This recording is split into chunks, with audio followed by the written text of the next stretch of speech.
अवधूत चिंतन श्री गुरुदेव दत्त श्री स्वामी समर्थ. हॅलो, मी Priyanka. Welcome back to Priyanka's all content. 18 September वार बुधवारपासून पितृपंधरवडा चालू झालेला आहे.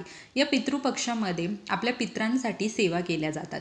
ज्यांना प्रखर पितृदोष आहे त्यांना पितृदोष दूर करण्यासाठी हा जो पंधरवडाचा कालावधी आहे हा खूप उपयुक्त असतो. यामध्ये खूप पित्रांसाठी सेवा केल्या जातात की जेणेकरून जो काही पितृदोष आपल्यावरती आहे तो दूर होईल. जर पितृदोष आपल्याला असेल ना तर आपल्याला आपल्या आयुष्यामध्ये कुठल्याच गोष्टीमध्ये यश येत नाही.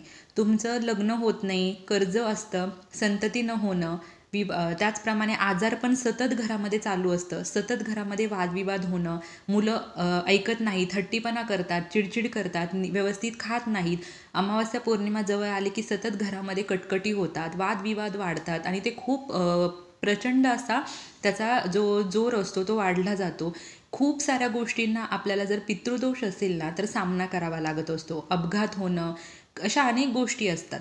तर हा जो पितृपंधरवडा असतो, या पितृपंधरवड्यामध्ये आपले जे पित्र असतात ते पितृलोकातून पृथ्वीवरती म्हणजे आपल्या आजूबाजूला सूक्ष्म रूपामध्ये वावरतात आणि आपण त्यांची काय सेवा करतोय हे ते पाहत असतात. त्याचप्रमाणे आपल्याला भरभरून आशीर्वाद देण्यासाठी ते पृथ्वी लोकावरती आलेले असतात. तर आपल्या पित्रांना प्रसन्न करण्यासाठी हा पितृपंधरवडा अतिशय महत्त्वाचा असतो. त्यामुळे जेवढ्या जमतील तेवढ्या पित्रांच्या सेवा आपल्याला करायच्या असतात. आपण ह्या ज्या सेवा करतो त्या पित्रांना समर्पित असतात आणि त्यामुळे पित्र प्रसन्न होऊन भरभरून आपल्याला आशीर्वाद देतात. जर आपल्याला पितृदोष असेल तर त्याचा प्रखर जो दोष आहे किंवा जो पितृदोष आहे तो कमी व्हायला मदत होते आणि हळूहळू हे उपाय करून आपला जो पितृदोष आहे तो कायमचा नष्ट होत असतो. बघा, आपण फक्त देवदेव करायचे आणि शांत बसायचं त्याने काहीच होत नाही. आपल्यालाही कष्ट करावे लागतात, पण ते म्हणतात ना की कष्टाला नशिबाची साथ असायला हवी. त्यासाठी आपल्याला योग्य काळामध्ये योग्य तिथींवरती हे योग्य उपाय करावे लागत असतात. कधी कधी काय होतं की आपलं काहीतरी चांगलं चाललेलं असतं आणि ते दुसऱ्यांना बघवत नाही, ते आपल्यावरती जळाऊ वृत्ती ठेवत असतात. आपण काय म्हणतो की ती माझ्यावरती जळते, ती माझ्याकडे जळकट वृत्तीने पाहते आणि तिच्यामुळेच माझं सगळं काही वाईट होत आहे. पण कुठे ना कुठे त्या गोष्टीला आपणही कारणीभूत असतो. काही गोष्टी आपणही करत नाही, काही गोष्टी म्हणजे समजा आपण देवावरती विश्वास न ठेवणं, अशा गोष्टी आपणही कारणीभूत असतो. सगळं त्यांच्यावरतीच असतं असं नाही असतं. आता सध्या काय झालेलं आहे की कोणाला कोणाचं काहीच चांगलं देखवत नाही, पण कुठेतरी आपणही त्या गोष्टींना कारणीभूत असतो आणि त्यामुळे या सर्व गोष्टी होत असतात. ते म्हणतात ना की देव एक वेळ नाराज झाले तरी आपण देवांना प्रसन्न करून घेऊ शकतो आणि देव प्रसन्न होतात. पण जर पितृ नाराज झाले ना तर आपलं होताच नव्हतं होतं. आता तुम्ही म्हणाल की ते आपले पूर्वज आहेत, आपले पितृ आहेत, मग ते आपल्याला एवढा वाईट श्राप का देतात?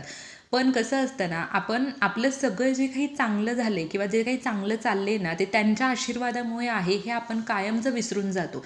आपल्याला फक्त एवढंच वाटतं की हे जे काही सगळं आहे ना ते फक्त आणि फक्त माझ्यामुळे आहे. आपण आपल्या पूर्वजांना त्याचं कसलंच क्रेडिट देत नाही आणि त्यामुळे पूर्वज आपल्यावरती रागावतात, त्यांचा दोष आपल्याला लागतो. त्यालाच पितृदोष असं म्हटलं जातं.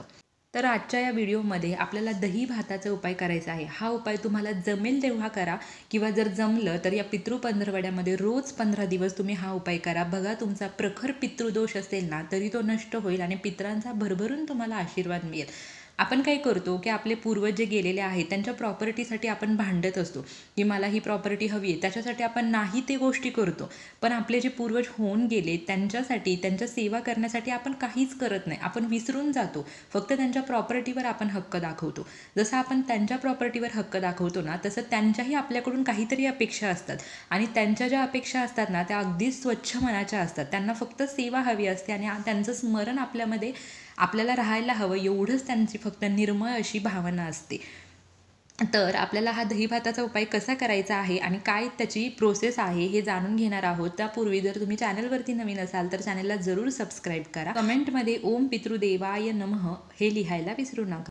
या पितृपक्षामध्ये आपले जे पितृ आहेत ते दृश्य अदृश्य रूपामध्ये आपल्या आजूबाजूला घुटमळत असतात. त्याचप्रमाणे नकारात्मक शक्तींचाही खूप मोठ्या प्रमाणात यावेळी आपल्याकडेने वावर असतो. तर आपल्याला दही भाताचा उपाय असा करायचा आहे. तुम्ही वाटीभर भात शिजवून घ्यायचा आहे.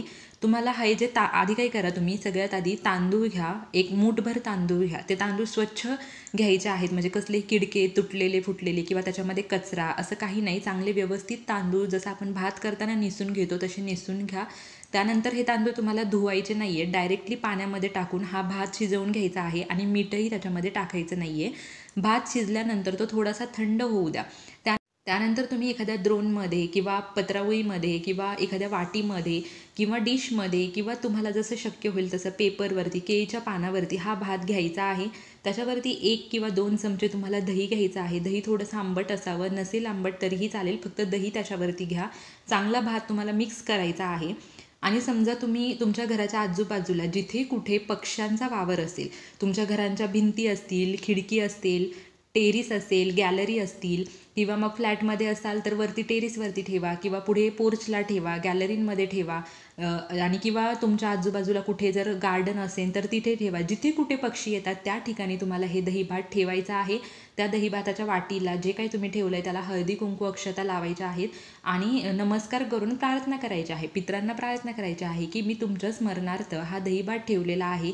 तुम्ही हा दही भात स्वीकार करा आणि मला भरभरून आशीर्वाद द्या. आमच्याकडून ज्या काही चुका झालेल्या आहेत त्या मला माफ करा, असं पितरांना स्मरण करून तुम्हाला प्रार्थना करायची आहे. जी काही तुमची प्रार्थना आहे ती बोलून दाखवायची आहे. समजा तुम्ही ठेवलेला जो दही भात आहे तो जर सकाळपासून संध्याकाळपर्यंत कुठल्या ना कुठल्या पक्षाने खाल्ला तरीही चालेल. कावळ्यानेच खावा असं काही नाही, कुणीही खाल्ला तरी चालेल. कबूतर असेल, चिमणी असेल, मुंग्या असतील, कोणीही खाल्ला तरी चालेल. फक्त सूक्ष्मजीवाने खाणं हे जास्त महत्त्वाचं आहे. तर त्यानंतर जर संध्याकाळपर्यंत तो भात नाही खाल्ला गेला, कुठल्याच पक्षाने प्राण्याने नाही खाल्ला, तर तो तुम्ही कुत्र्यालाही खायला देऊ शकता. दुसरी गोष्ट म्हणजे जर तुम्ही हा ठेवलेला दही भात आहे तो सकाळपासून संध्याकाळपर्यंत तुम्ही तिथे ठेवला आहे, पण तो कोणत्याच पक्षाने कुठल्याच सूक्ष्मजीवाने जर त्याला स्पर्शही केला नसेल ना, तर तुम्ही असं समजा की तुम्हाला प्रखर पितृदोष आहे आणि तुमचे पितृ तुमच्यावरती भयंकर नाराज आहे. तर अशा वेळी हा दही भाताचा उपाय तुम्ही त्यांच्या स्मरणार्थ दररोज करा आणि त्यांना दररोज तुम्ही क्षमा मागा. नक्कीच पितृ प्रसन्न होऊन भरभरून आशीर्वाद देतील. आणि तुम्ही ठेवलेला जो दही भात आहे तो कुठल्या का पक्षाने, कुठल्या का सूक्ष्मजीवाने थोडा का होईना खाल्ला असेल ना, तर असं समजा की तुम्हाला थोड्याफार प्रमाणात पितृदोष आहे आणि हे खाऊन पितरांनी हे खाऊन तुम्हाला त्याचा भरभरून आशीर्वाद दिलेला आहे. तर अशा प्रकारे तुम्ही ओळखू शकता की प्रखर पितृदोष कसा आहे, कमी पितृदोष कसा आहे, तुमच्या पितरांनी तुम्हाला आशीर्वाद दिला आहे का आणि पितृ नाराज आहेत का, हे तुम्ही अशा पद्धतीने ओळखू शकता. आणि नंतर संध्याकाळी तुम्ही तो भात कुत्र्याला खायला घालू शकता. जर कुत्र्याने सुद्धा तो भात स्पर्श नाही ना केला तर असं समजा की तुमचे पितृ तुमच्यावरती भयंकर नाराज आहे. अशा वेळी तुम्ही हा दही भाताचा उपाय त्यांच्या स्मरणार्थ दररोज करा आणि दररोज त्यांच्याकडे क्षमा माग. जर तुमचे पितृ भयंकर तुमच्यावरती नाराज असतील, तुम्हाला प्रखर पितृदोष असेल ना, तर हा दही भाताचा उपाय तुम्ही दररोज करा. नाक घासून तुम्ही पितरांना माफी मागा. तुम्ही करत राहा, उपाय करत राहा. कधी ना कधीतरी एखादा तरी पक्षी येऊन त्या भाताला खाऊन जाईल, म्हणजे तुमचे पितृ तुम्हाला प्रसन्न होऊन भरभरून आशीर्वाद देतील. तुमच्यावर असलेला पितृदोष हळूहळू कमी होऊन तो एक दिवस नष्ट नक्कीच होईल.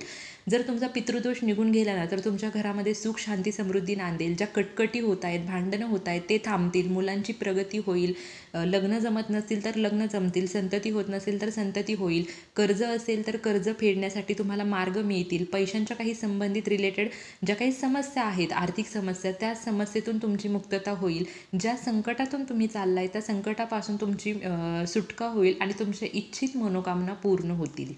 तुमच्या घरातील इडापिडा, नकारात्मकता, आजारपण सर्व काही दूर होईल.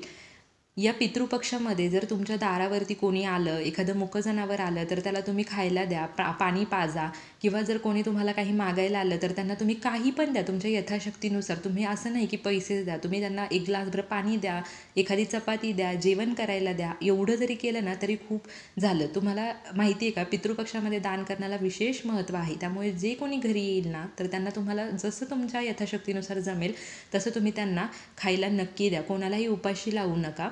तर हा जो पितृपक्ष आहे, पितरांची सेवा करण्यासाठी अत्यंत महत्त्वाचा कालावधी आहे. हे 15 दिवस तुम्ही अजिबात वाया घालवू नका. जेवढी तुम्हाला पितरांची सेवा करता येईल ना तेवढी करा. बघा, कितीही प्रखर पितृदोष असेल आणि त्याच्यामुळे तुमची अडलेली सगळी कामे जी आहेत ना ती दूर होतील, कामे तुमची मार्गी लागतील आणि प्रखर पितृदोष दूर होईल. तर आता पहिले 2-3 दिवस तर गेलेले आहेत, आपल्या व्हिडिओला यायला उशीर झालेला आहे. तर राहिलेल्या दिवसामध्ये तुम्ही दही भाताचा हा उपाय नक्की करा आणि त्याचे अनुभव नक्की घ्या. तुम्हाला स्वतः फरक जाणवेल की आपले पितृ आपल्यावरती प्रसन्न आहेत, म्हणूनच आपल्या घरातील विघ्न दूर होऊन आपली कामे मार्गी लागत आहेत. तर तुमचे अनुभव मला कळवायला नक्कीच विसरू नका. तुम्हाला हा व्हिडिओ आवडला असेल तर व्हिडिओला लाईक, शेअर, कमेंट करा. Please Swami Samarth. Bless you all.